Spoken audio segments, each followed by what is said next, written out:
Thank you, Becky. Welcome to the Park and Recreation Commission regular meeting of June 25th, 2025. The time is 6:02 p.m. Becky, can you please call roll? All right, Chair Sandoval, Present. Commissioner Cabrales, Here. Commissioner Emerson, Here. Commissioner Gutierrez. He is not here at the moment, and Commissioner Pasternak. Here. All right, thank you.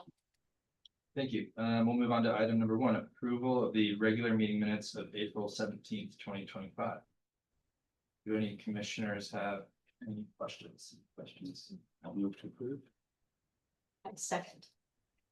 In a second. Chair Sandoval, Yes. Commissioner Cabrales, Yes. Commissioner Emerson, Yes. and Commissioner Pasternak. Yes. All right, motion approved. Thank you. Great. The public is welcome to address the commission at this time on matters not listed on the agenda that are within its jurisdiction. Comments may be no longer than 2 minutes and should be respectful to the community. Is there anyone in the audience that would like to share public comments?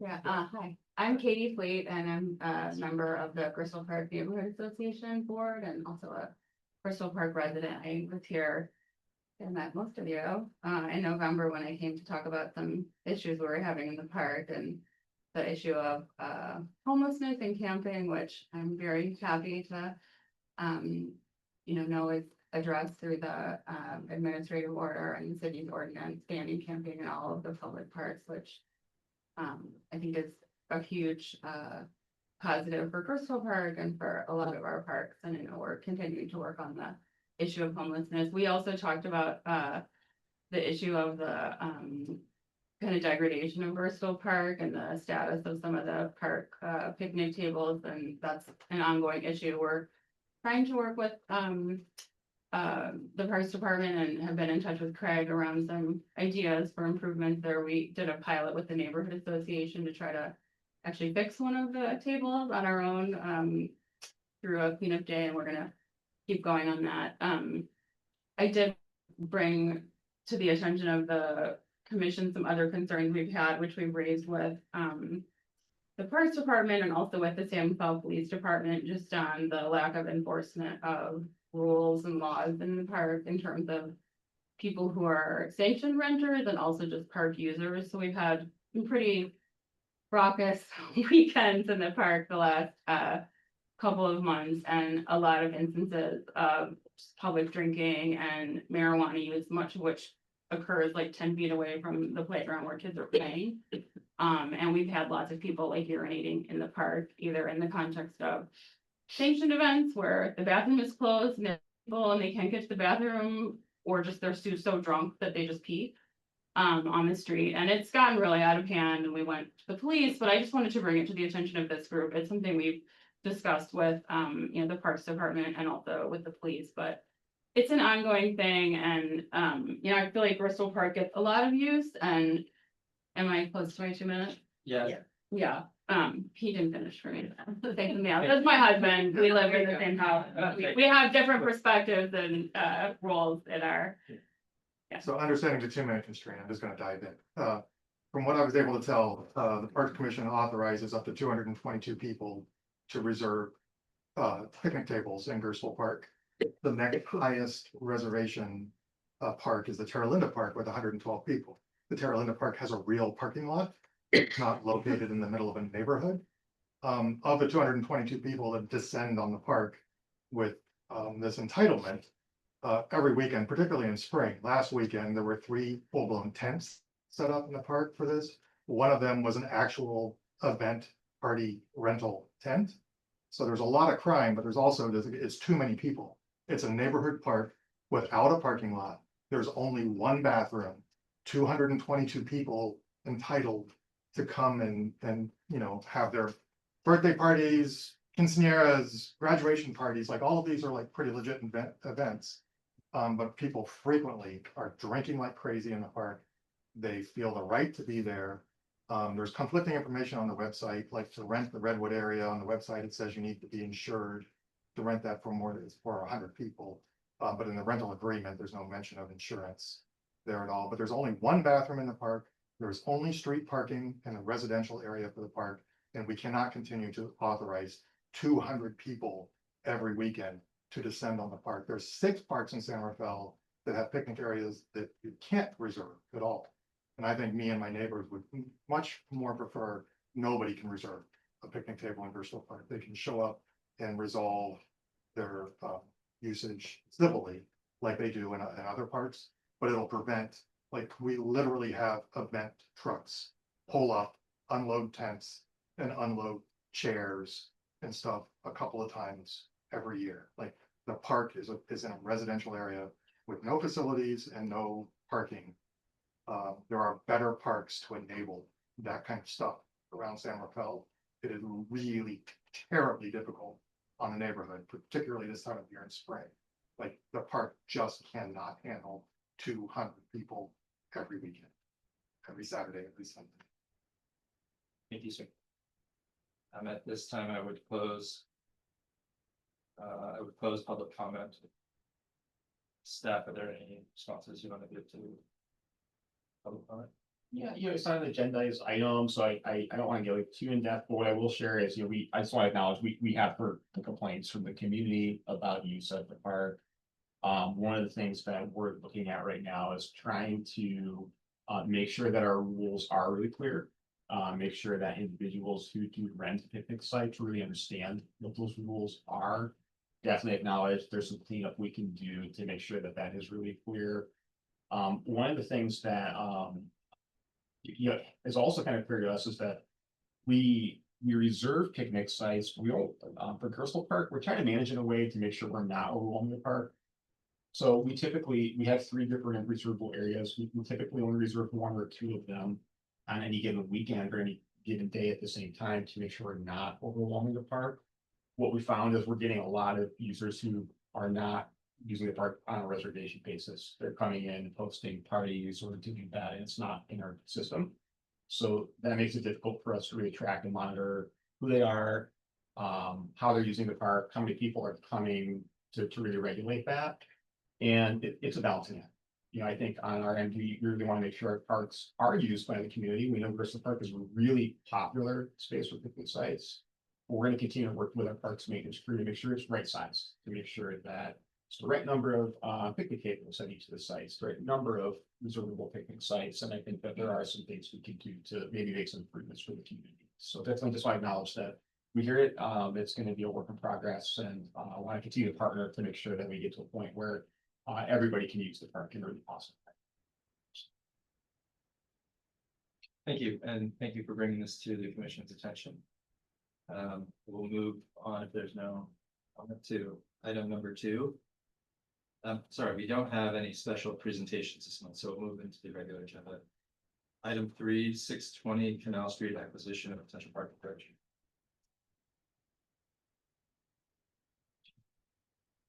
Should I share first? Yeah, feel free to swing chairs around so you can see.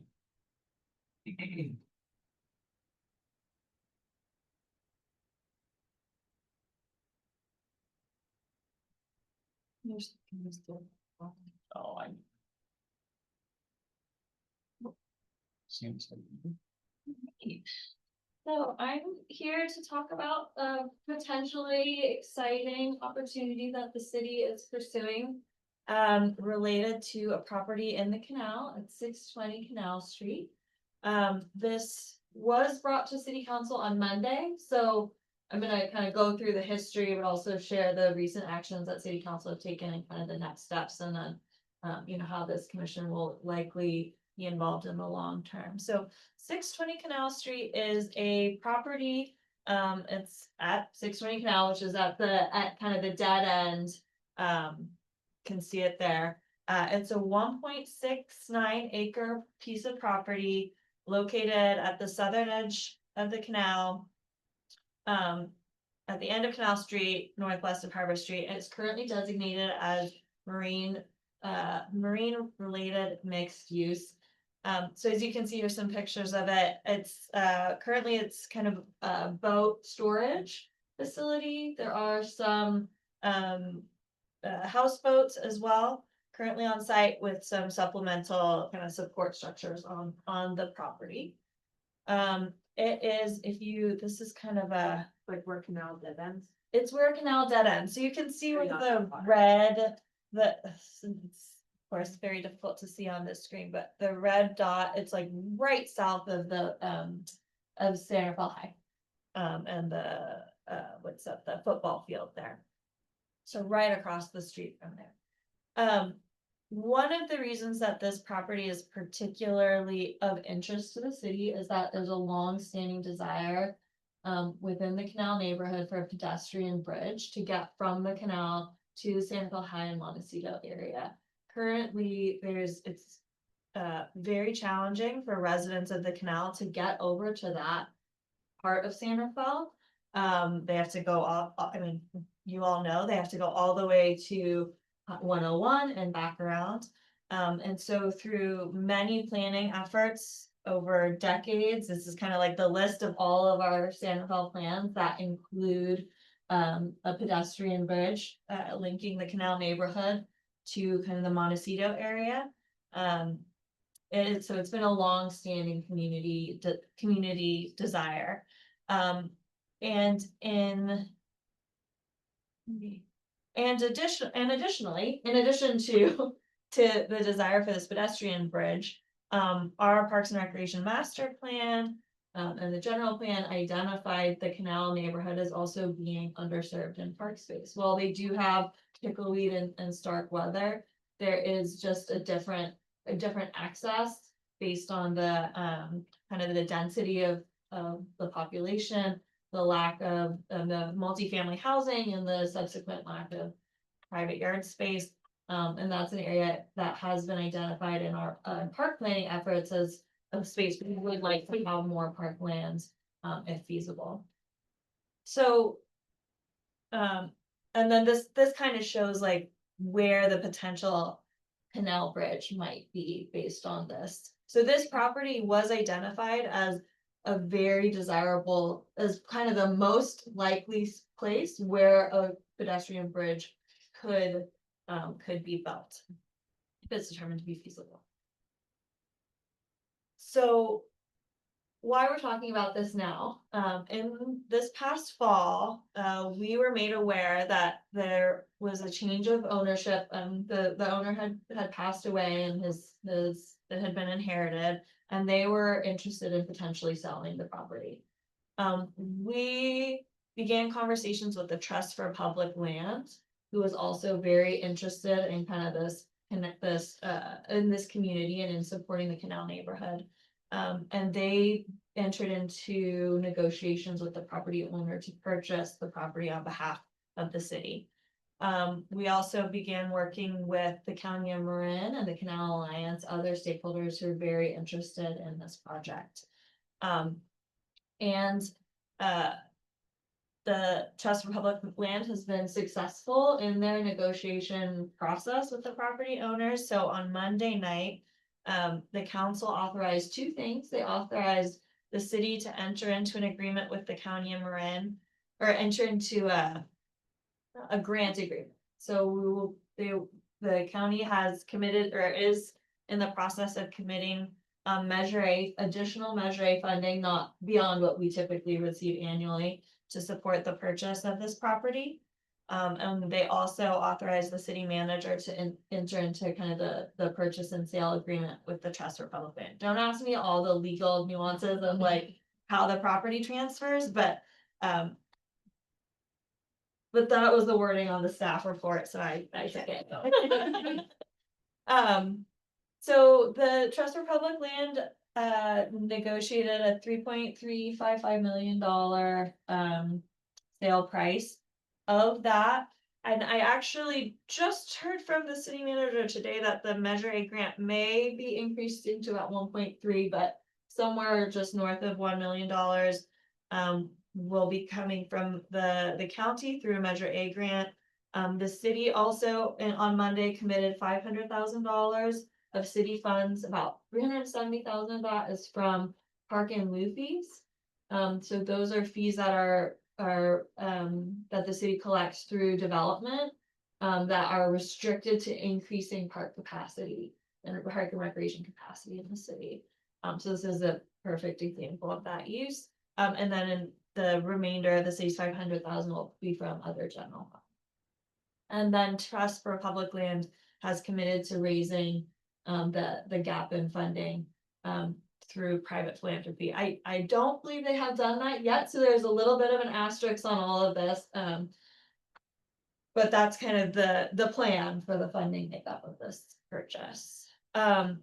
The next steps in terms of process is that the Board of Supervisors will be considering, and I think Craig, you might even have a little bit more nuanced information here, so if people have questions on this. But the County Board of Supervisors will be considering the Measure A grant application on July 8th.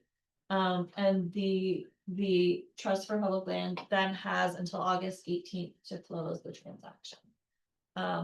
Once the city acquires the property, there is some work that's gonna need to be done to secure the property. There's some health and safety concerns with the current state, and I think for in the immediate term, our plan is to actually close the property until we can make it safe and determine an interim use.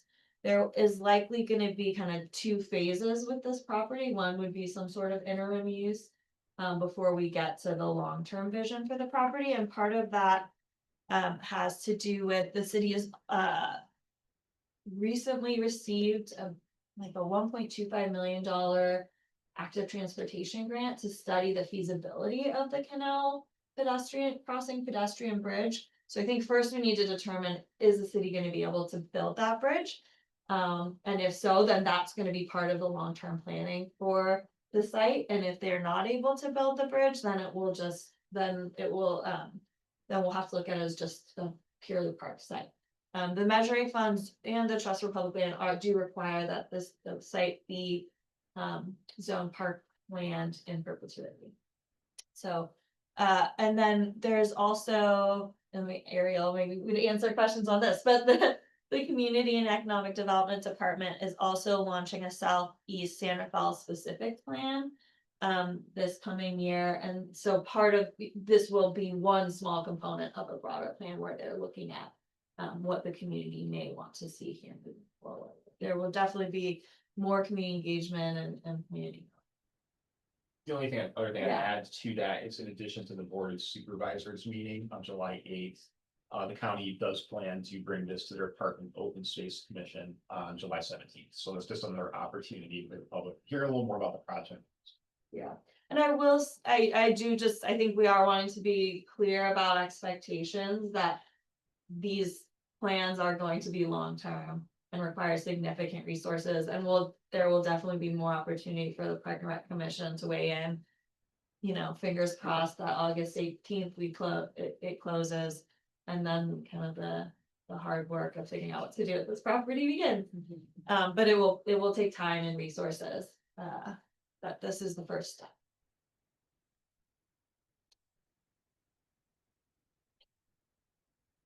Thank you. Any questions?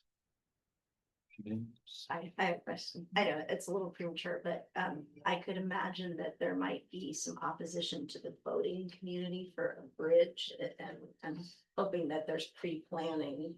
So to address that. The bridge that is envisioned is a swing bridge. Oh, yes. So it's one that would open and it would allow, non-motorized craft. It would be high enough to allow paddle boarders. So think so. This is, we haven't started the feasibility study yet, but that's my understanding is that kind of the recreational.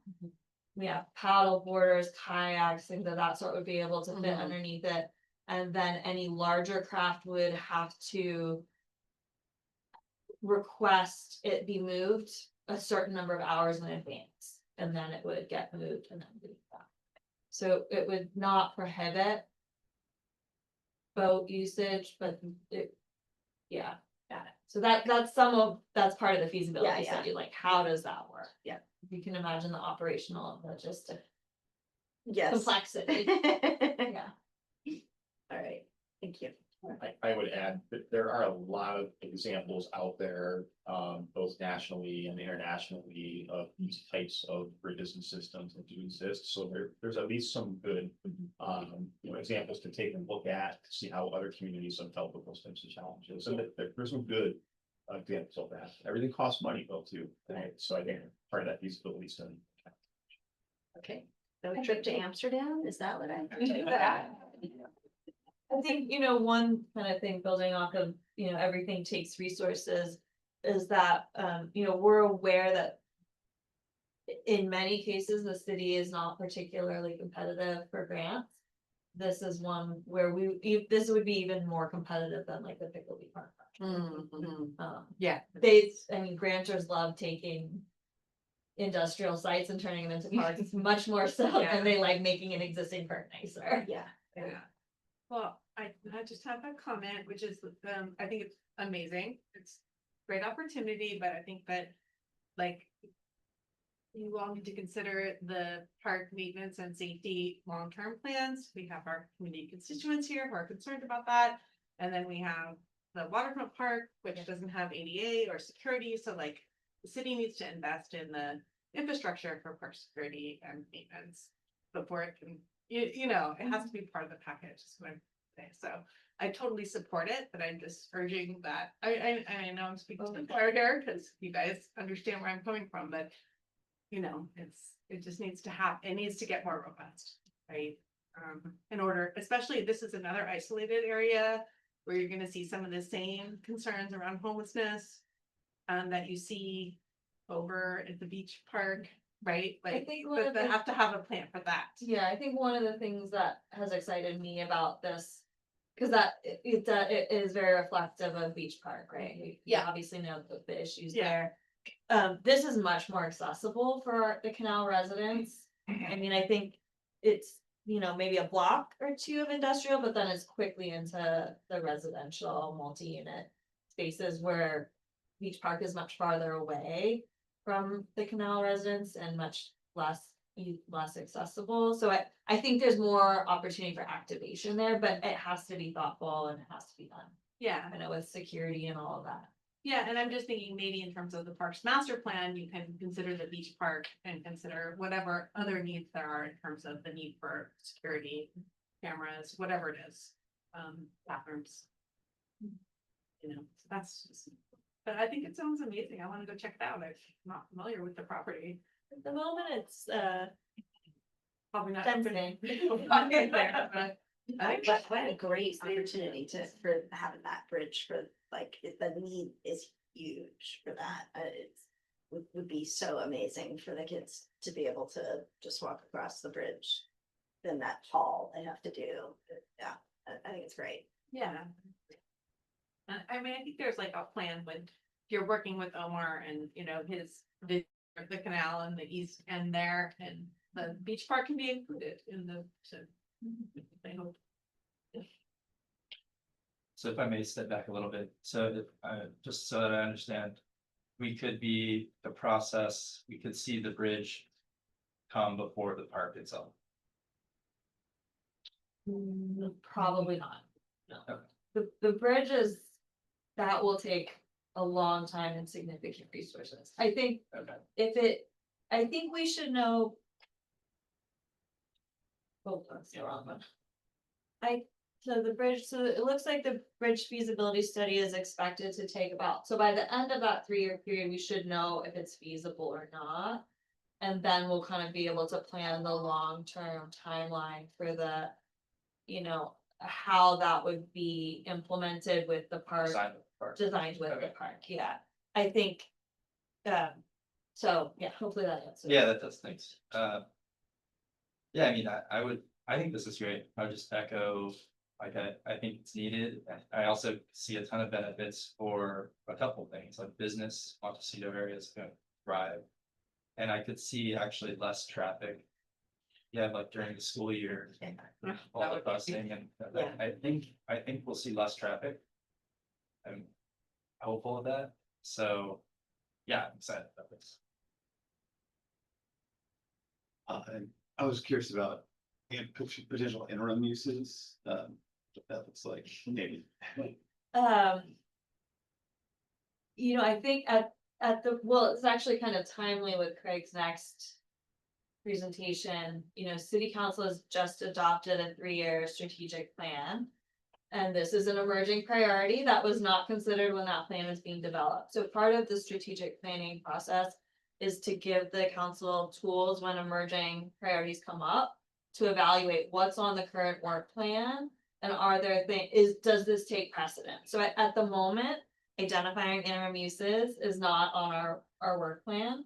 But that will definitely be a conversation in the coming months, once we're sure this site will be, that it will be purchased, of what the timeline on that is. I mean, I have the one idea that kind of keeps getting thrown around is like a food truck park. That would take the site still needs work, but less infrastructure than like any other park use really. But that's just an idea and something we need to vet. Talk to the community about and evaluate feasibility. But we need the go ahead from council that this be a priority they want to see, and can it be included in the existing, do we have the capacity now? So Are there funds available to make, to secure it, to just become a blighted property while we're waiting for?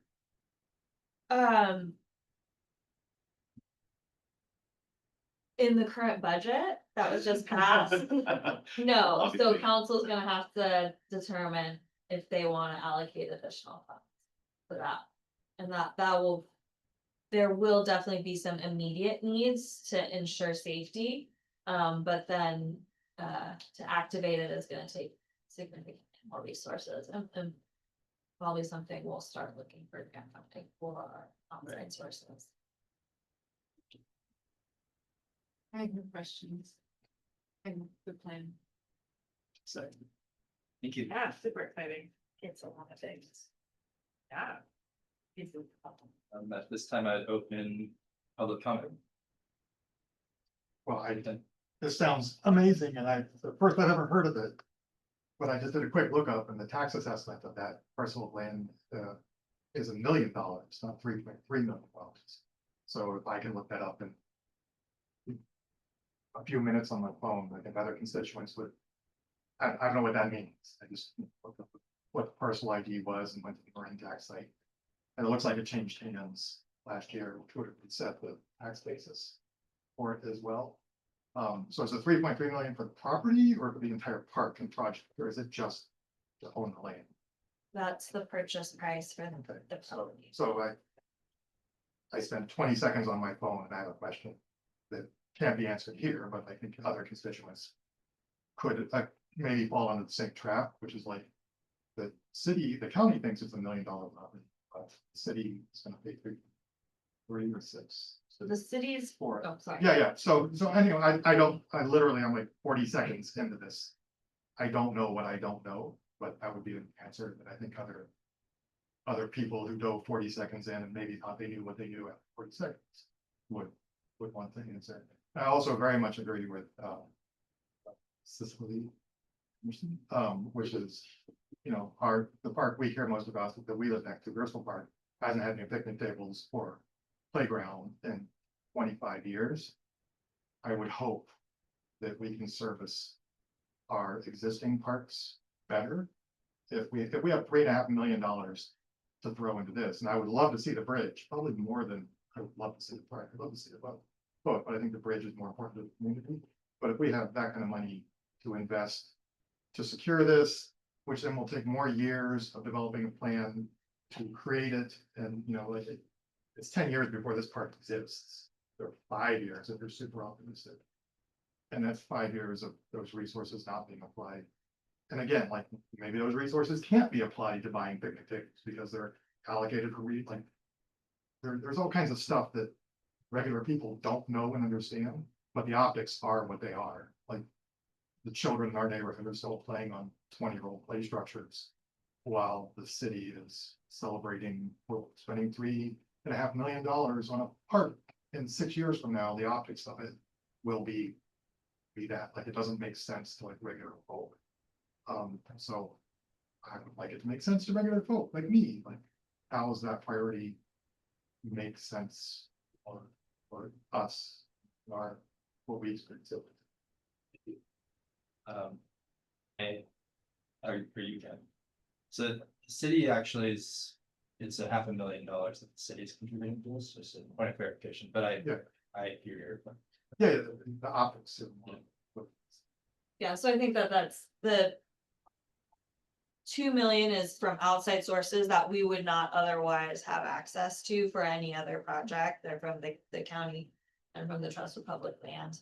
And of the 500,000 that the city is contributing to the purchase, 370,000 of that is restricted to only uses that will increase recreational capacity. They can't be used for deferred maintenance or kind of existing park. So, But that's the rub, which is like, we have a lot of deferred maintenance, have $300,000 allocated that we can't use, for looking for an opportunity to deploy. And that's the hard thing, as just a regular person who lives in San Rafael, like, that's the part that I struggle with, just like, I'm glad that we have $330,000 that we're looking for an opportunity for. There's a lot of opportunity right across the street from my house.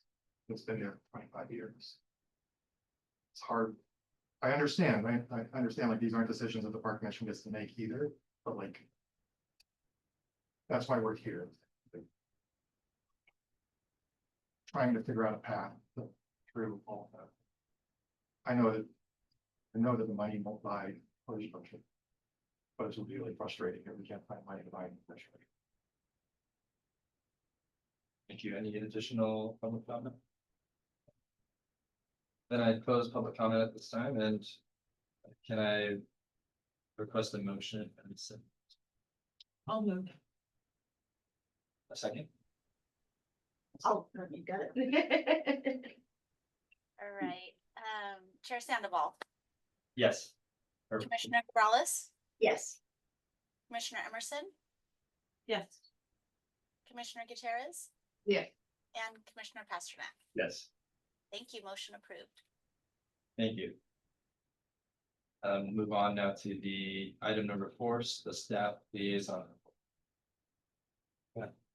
One more, I think we've got the. Oh, sorry, yeah, I missed that. We'll move on now to item 3B, the report on the city's 3-year strategic plan. So. Catherine already kind of queued this up for me, and shared that city council, recently adopted a new 3-year strategic plan. And we wanted to not, just replicate that report, which was already provided to council. They adopted this 3-year plan, I believe, on June 2nd. And so if you wanted to take a more thorough look at the strategic plan in its entirety citywide, I'd encourage you to take a look at that report. The purpose of this is to really hone in on what areas of that strategic plan tie in with Parks and Recreation Commission work and projects, and specifically what are the areas that library and recreation will be kind of either leading or supporting as part of this 3-year strategic plan. There's a lot of other past reports, work that we brought to you and will continue to do. The goal here is for this to help bring alignment, consistency with all our other planning documents, and really help give us some guideposts for the next 3 weeks. So, so to kind of dive into that, there are 7 priority areas that live within the strategic plan. Within those 7 areas, a lot of our goals and objectives live within priority area E. And I am going to share a couple of the goals and objectives associated with that area, which is really dealing with quality of life within San Rafael. The first big one for that is not necessarily just our department, it's really our city manager's office is going to be leading this with support from library and recreation, public works, other departments. It's going to be, did I jump too far?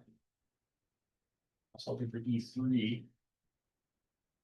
There it is. I went too far, is the Measure P project, which I know we've talked extensively about here in the commission.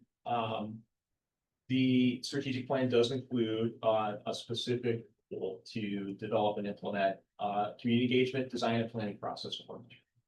So that is on the roadmap for the next 3 years. And then in very small text under there, you can see some of the objectives that we've lined up for the next 3 years to help develop that project. First step is to get a project team together. From there, work on community engagement, work on that conceptual design and start to get the renderings together, build out the plan for the facility itself. And then initiate a public planning process related to the preservation of the Carnegie Library. So those are the kind of the main components of that project coming up in the next few years. And just as a update here rather than later, we have released an RFP for a project management firm for the project. So that's open now. I believe it closes July 9th. That's kind of the first step. And then in this fall, we'll be releasing an RFP for the design and architect. Now on to the next one. Again, some collaboration here, but primarily led by our department, maintaining and improving parks, libraries, recreation facilities, outdoor spaces, to ensure they're clean, safe, and accessible for all community members. I think this also ties very directly into the conversations we've been having here today. It is part of the strategic plan, and it is a really high priority for us. You know, we're constantly working to reprioritize, make sure that we're allocating resources in the way that makes the most sense. It is always juggling to make sure we get it right. And there's a lot of competing needs in the community. I think that it's important for us to continually be reassessing how we do this in a way that really makes sense. In the next 3 years, we are planning to focus on completing the Pickleweed Library and Pickleweed Preschool renovation projects. We're making good progress there. We are scheduled to start construction with Pickleweed Library this fall. Do you have a specific date set for that? We're hoping to get the construction bid out next week and have the contract awarded in August to start in September. The Pickleweed Preschool project, continuing to work on the design there. We're getting close. We intend to bring that. We probably could bring it to the Pickleweed Advisory Committee for review as soon as August, but based on the logistics of doing that project, we're planning for summer 2026 construction. So we're feeling really good about where we're at with the design, our ability to tackle that project in the next year. So this upcoming fiscal year, we're very optimistic that both of those projects will be completed. The other projects there, the Terra Linda Park and Community Center Enhancement Plan, again, our project that we talked about quite a bit here in commission, as well as the city council. That plan is very close to completion, and we make progress there. And the other one is to initiate the planning process to renovate the play area and make pathway improvements at Bristol Park. I see the cheers over there. That is one that we know it is a high priority for us. That's shown up in our park and recreation master plan. It has shown up as a park that really does need improvements. Those amenities are approaching the end of their life. And as we've talked about here before, our goal here is to try to have adequate funding to really tackle a more comprehensive project than just replacing an individual bench or picnic table. We know that is going to be a significant planning process. We're going to want to do some community engagement to make sure that we really think about what do those improvements look like? How do we tackle that comprehensively in a way that makes sense and is for us? So again, and that's within the next 3 years as part of this strategic plan, the planning process. The next area here is to deliver our programming, both our recreation, library programs, our arts and culture programs in a way that engages our community and really continues to respond to evolving community. There's a couple of things that we're honing in on there to try to help accomplish that goal. And one of them is to do some evaluation and assessment of our programming to make sure that we're being strategic in how we offer our program. So working on that to find opportunities for improvements in our service delivery and make some enhancements for continually. The other is to evaluate options for providing enhanced library services in Port St. I think, as we've talked about, there may be an opportunity to, to take a look at the Terra Linda Park and Community Center and possibly develop a new joint library community center as part of that property. With the kind of uncertainty of what's happening at Northgate with that development, that's where our current library services are offered. I think that's definitely something we're going to be targeting to try to, decide what's the best options. I just would want to kind of temper expectations a little bit that like the joint facility is definitely a longer term goal. And in the immediate term, we're looking at other like lower hanging fruit opportunities such as Holt pickup. I know the county is piloting like a library vending machine, like is that an option? Programming, things like that. So things that maybe wouldn't require a full facility, but we can still offer the most popular services, which holds pickup and DVDs surprisingly are highly popular. So you can get a red box of them or something like that. But those are the types of things we're looking at in the short term. Just brought VHS tapes home from my dad's house. I don't know why. You can digitize them at our memory lab. So there's a couple other goals and objectives where we're playing more of a support role, but I thought they were worth mentioning here. We're continuing to support opportunities to develop placemaking throughout the city. I know that the Community and Economic Development Department just brought a report to City Council on Monday for some downtown public art projects.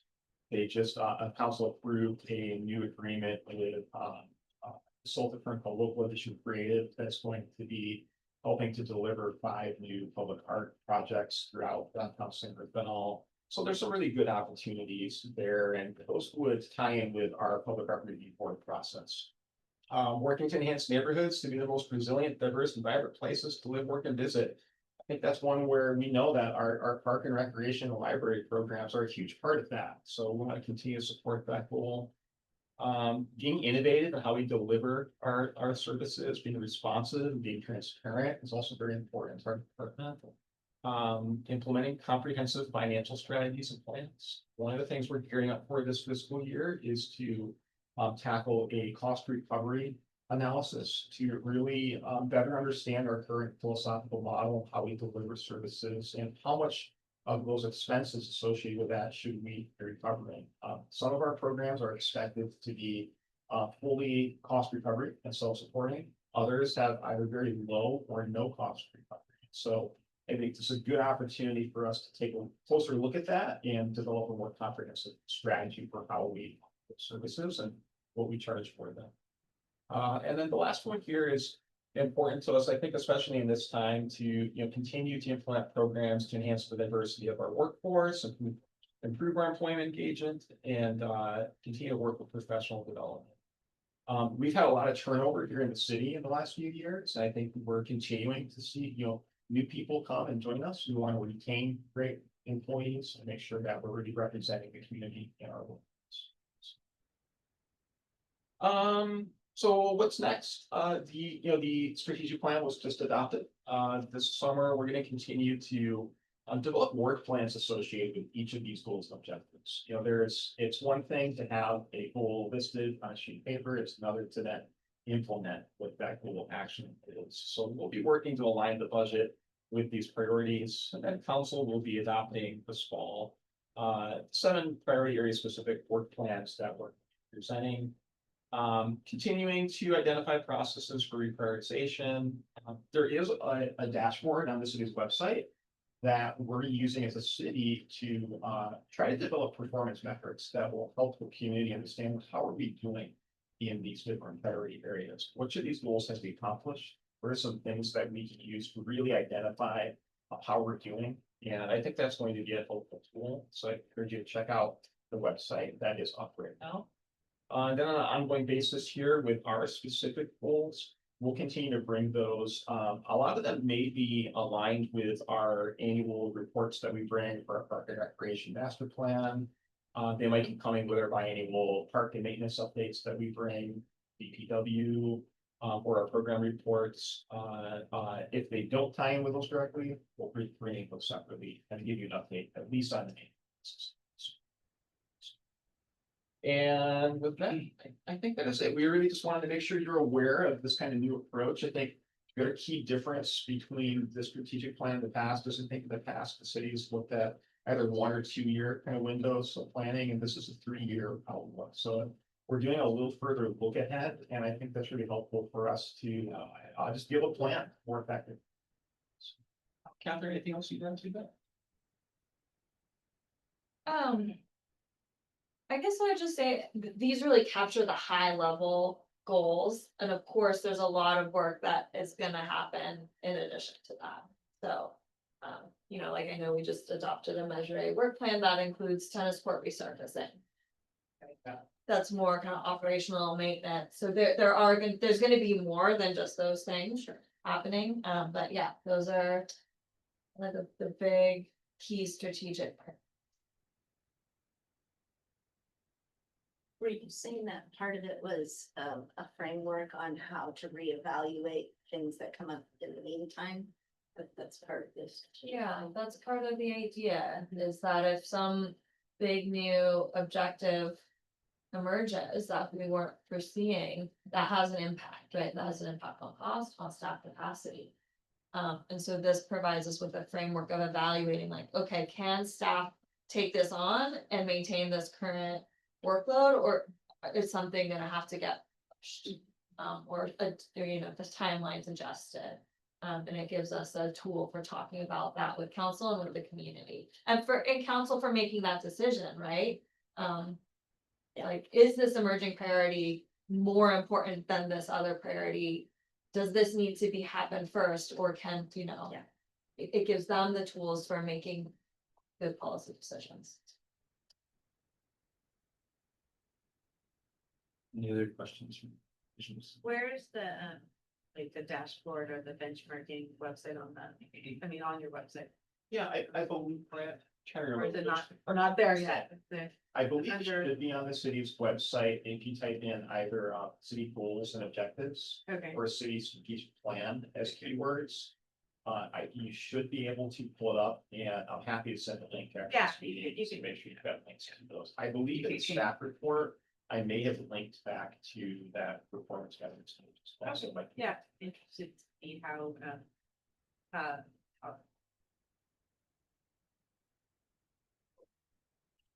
So I have a question, just for the community's benefit, is this strategic plan now like the authority for what's going to happen in the next 3 years, or is it still looking at the master plan that we created a few years ago? So it's gonna be both and, you know, the 3-year strategic plan, kind of like Catherine mentioned, it's really designed to hone in on what those highest priority goals are for the next 3 years.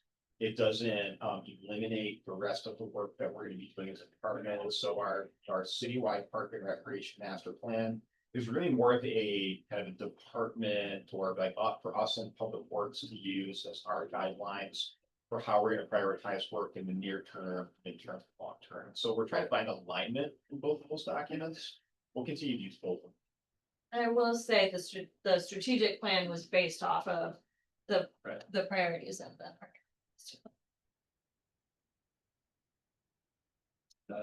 Well, if anyone has any, is there any more questions? or comments? I don't have a question, but just to, in very proud of the work Santa Claus done to develop all this and make sure that the regular folks in every neighborhood have access to parks and facilities and programs. And it's a city with a lot of little corners. And regular people are living all over the place, and I'm glad that we are finding opportunities for them. Thanks for your guys' work. Now I open it up to public comment.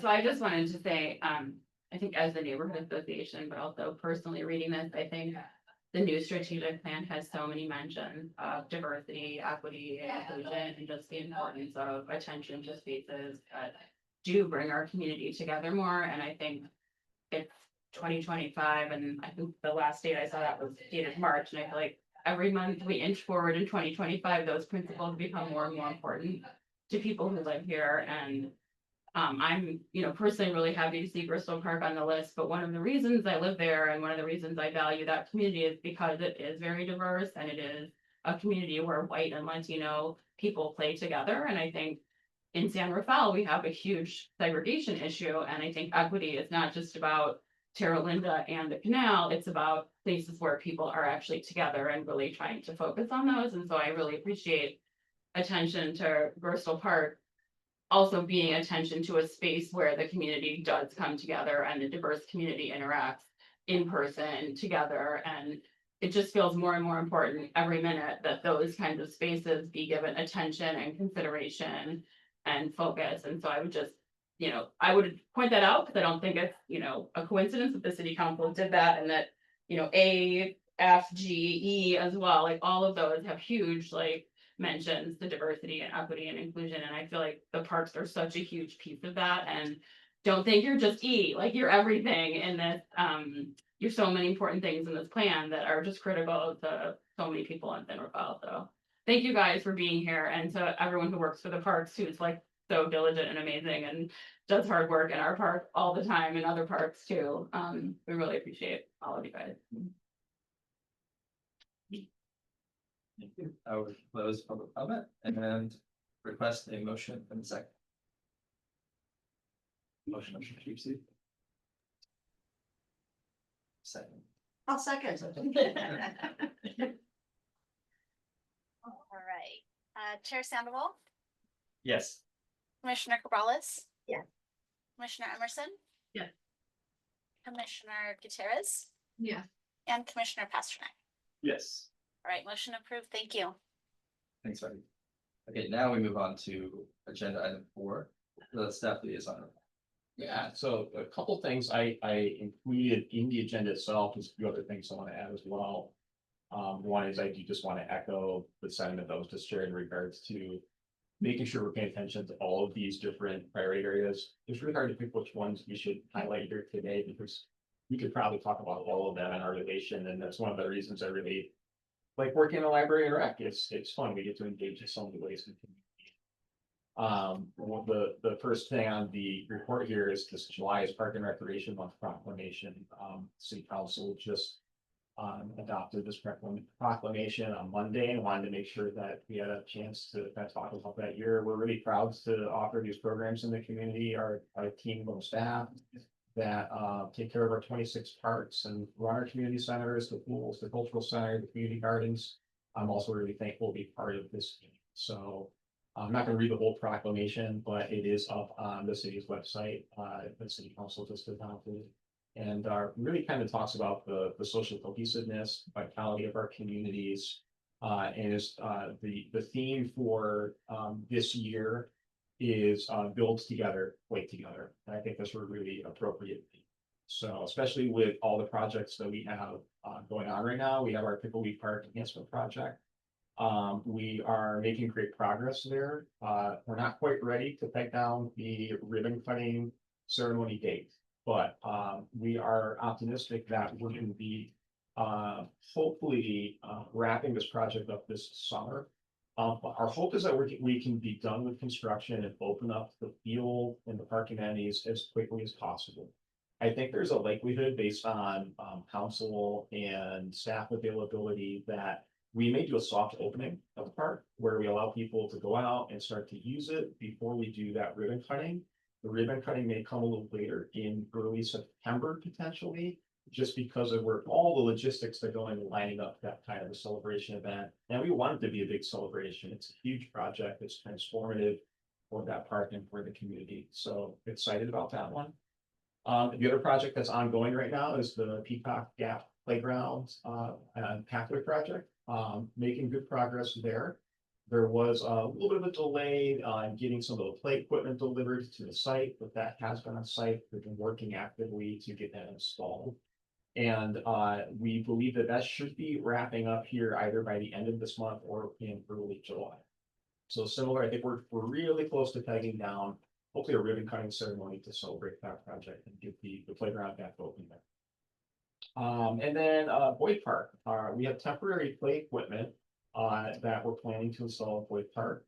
That was just, I think the agreement was just finalized and. We just got permits. So permits were done. I think we're getting, hopefully making good progress there and getting close to, being able to get that big one.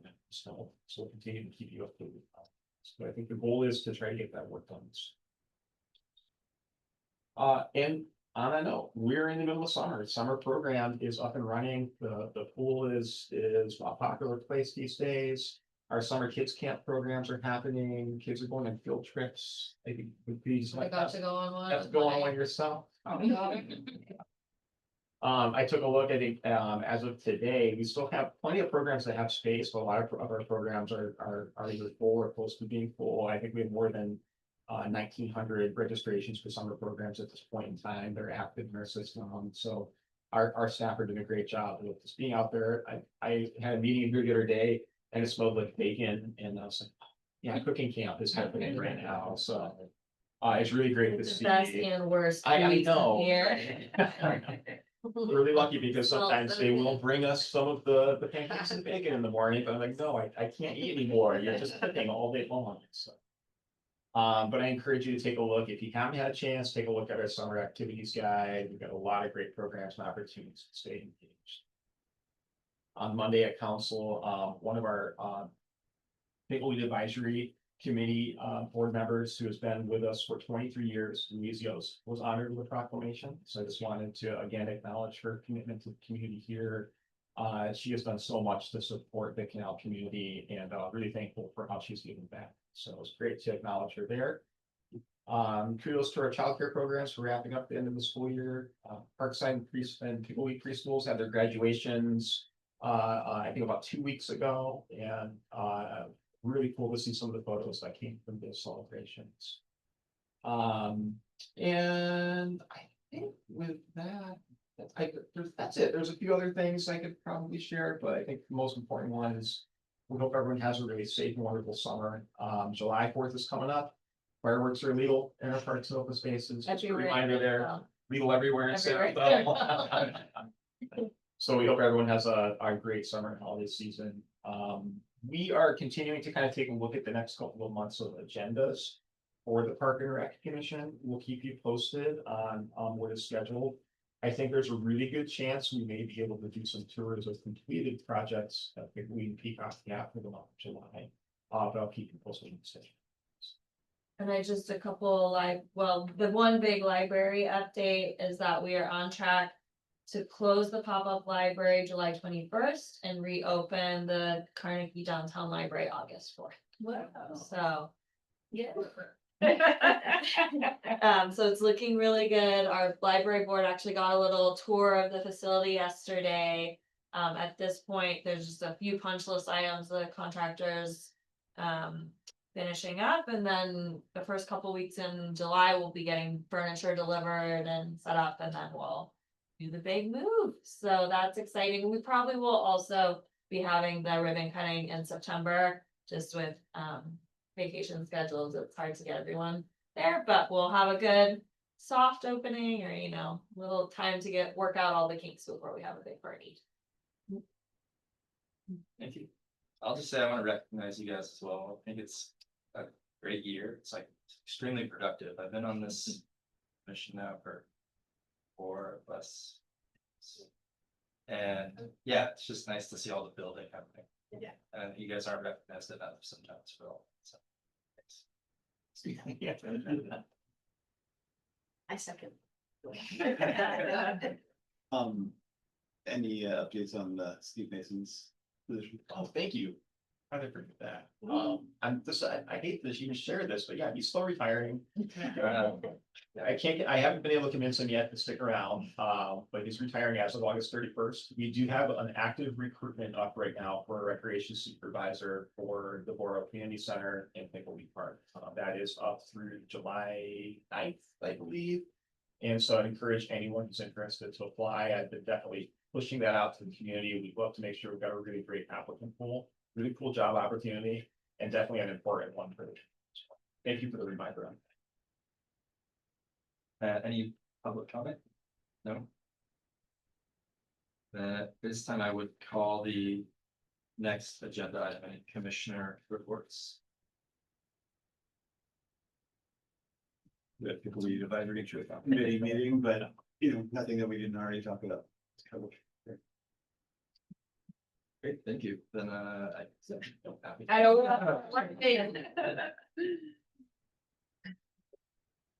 That's it, then do we open public comment for commissioner reports?